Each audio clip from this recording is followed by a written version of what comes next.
What kind of a trade do champions make? The month leading up to and trade deadline day is a wild time in the NHL. Teams are figuring out if they are buyers or sellers, and if they're making the playoffs, what holes they want to fix, if they even need to make a trade, or if they want that blockbuster deal that puts them over the edge. So how have recent Stanley Cup winners fared on or close to trade deadline day? Well, let's start in 2011. Ryder turning, the backhand shot, score! And Kelly poked it home. Leading up to and on deadline day, the Bruins were busy making 5 trades in total. Their most important trades came 10 and 13 days before the final bell, when they got Thomas Kaberle from the Leafs and Rich Peverley from the Thrashers. Kaberle would have 11 assists in the postseason, and Peverley had 4 goals and 8 assists in that time as well. 3 days earlier, the Bruins got an even more valuable player in Chris Kelly from the Senators. He would prove to be a big help, scoring 5 goals and 8 assists in the Cup run. Moving on, the 2012 Los Angeles Kings. Pinner works the front of the net, the pass to Carter, he scores!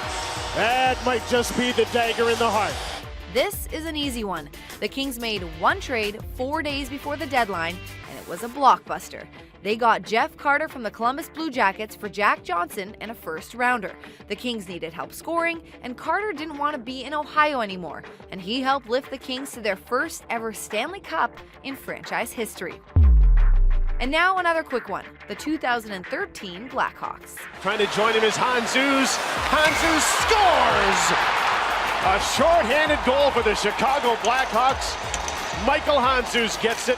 That year, Chicago was unstoppable, and similar to 2010 when they won the Cup, they felt no drastic deals needed to be made.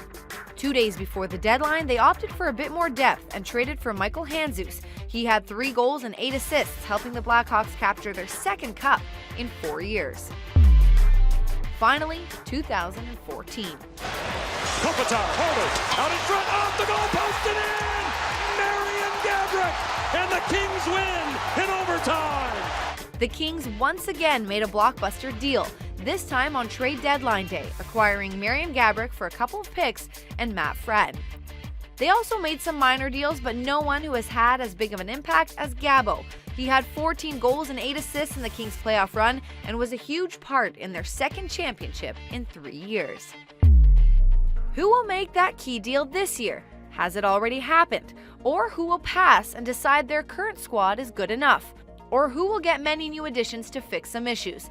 Stay up to date with all the latest trades and news from around the NHL by watching Sportsnet's trade deadline coverage and visiting sportsnet.ca.